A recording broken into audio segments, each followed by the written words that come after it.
Une croissance mondiale de 2,9% en 2024 au lieu de 2,7% estimé en novembre dernier.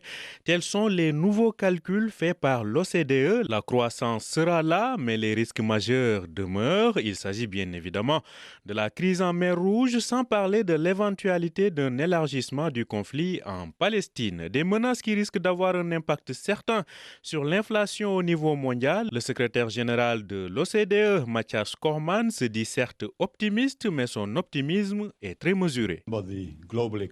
L'économie mondiale a globalement évolué selon nos attentes. La croissance mondiale repart à la hausse malgré la nécessité de durcir les politiques monétaires.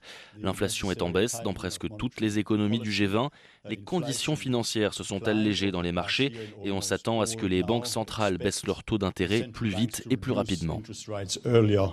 L'OCDE compte toujours sur la bonne santé de l'économie américaine pour soutenir la croissance mondiale. Les États-Unis pourraient afficher un PIB en hausse de plus de 2% cette année, alors que la croissance de la zone euro sera de son côté plombée par ses deux premières économies, à savoir l'Allemagne et la France, pas du tout au meilleur de leur forme actuellement. Pour l'année prochaine, l'OCDE s'attend à une légère amélioration de l'économie mondiale, selon son secrétaire général, Mathias Cormann. En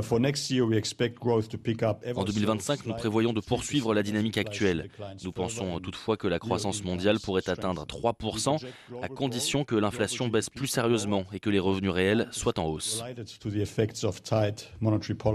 Les économies émergentes continuent, en ce qui les concerne, à soutenir l'économie globale. Malgré une certaine baisse de forme, l'économie chinoise maintient sa contribution à la production mondiale.